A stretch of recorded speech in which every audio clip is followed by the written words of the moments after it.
Here she is, Mother Earth, the only planet known to sustain life. For more than 4 billion years, she has been supporting various species of plants and animals. Mother Nature has a wonderful way of balancing out everything. I learned in my environmental science class this semester about how all natural things are interrelated. One thing will take care of another. Plant life takes in carbon dioxide and gives off oxygen. Animal life works in the opposite way, by taking in oxygen and giving off carbon dioxide. It creates a delicate balance. And so it was for billions of years.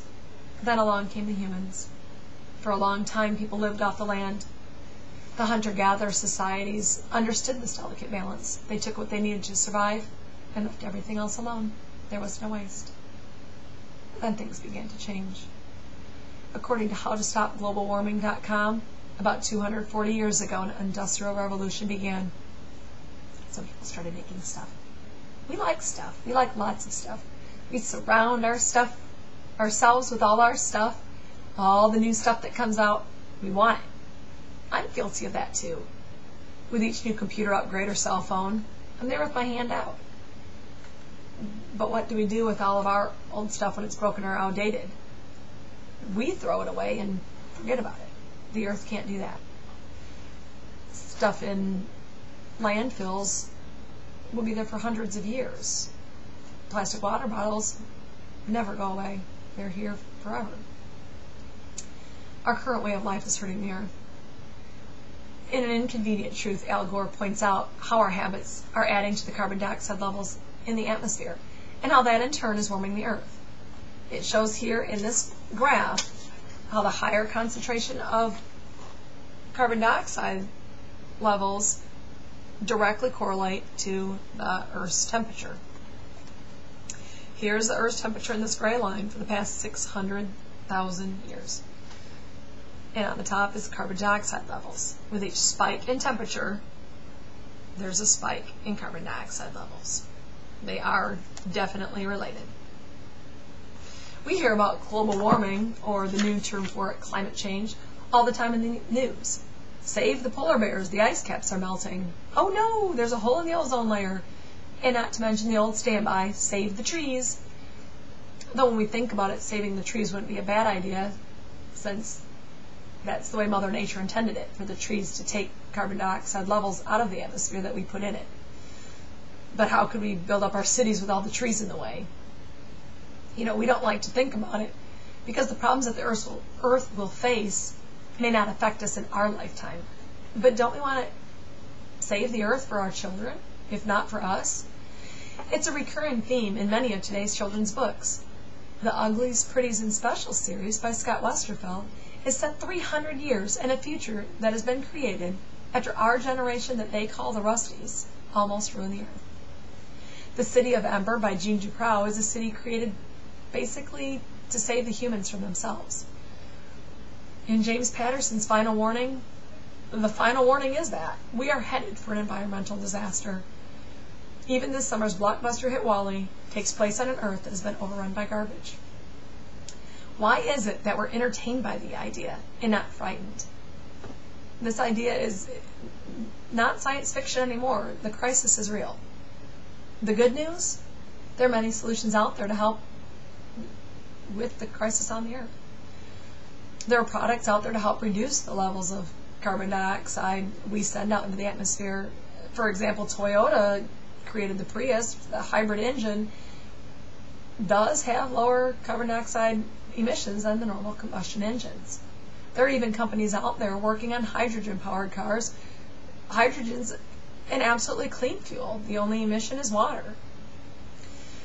Popular Science on its website, popsci.com, has posted the blueprints for the city of the future, where all of the environmentally friendly solutions are put into effect. These ideas are real, and they are possible. They're just not financially probable. I know that there's many people out there that either don't believe in the Earth's crisis or think like I used to. I'm just one person. What can I do?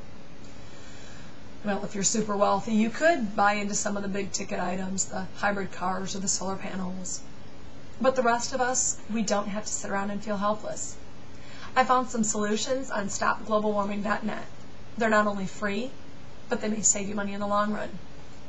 These are ways we can take action. Inflate the tires on our cars. Properly inflated tires improve fuel efficiency.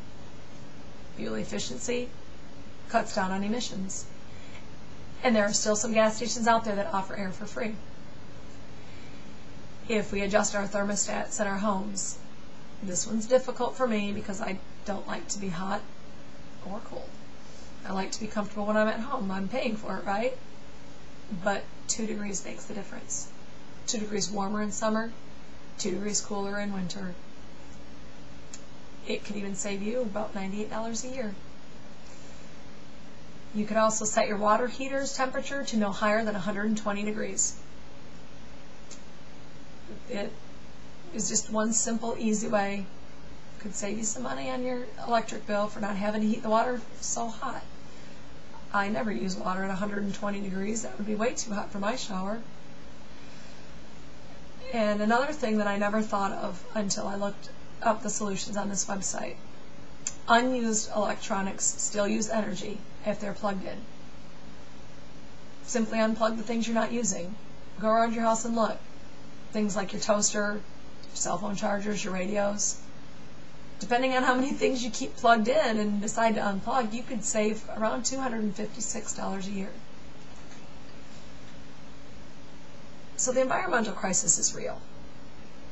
We see in the graph that we're putting out more carbon dioxide emissions. We have the need for more energy. The energy crisis is another crisis in itself. But we're hurting our earth. You know, I used to not believe it until I saw the images in An Inconvenient Truth. There are actually pictures of the polar ice caps then and now. If you don't believe in global warming, I encourage you to check out An Inconvenient Truth and just look at those pictures. Unfortunately, it's too late for us to get the Earth back to what she used to be.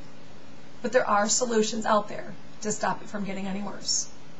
Sure, there are the big ticket items, such as the hybrid car, the energy efficient appliances, as well as the solar panels for energy.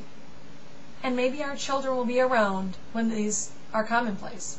But for now, if every one of us would get in the habit of saving energy and reducing carbon emissions by inflating tires, adjusting the thermostats in our air conditioners and water heaters, and unplugging unused electronics, we would have an impact.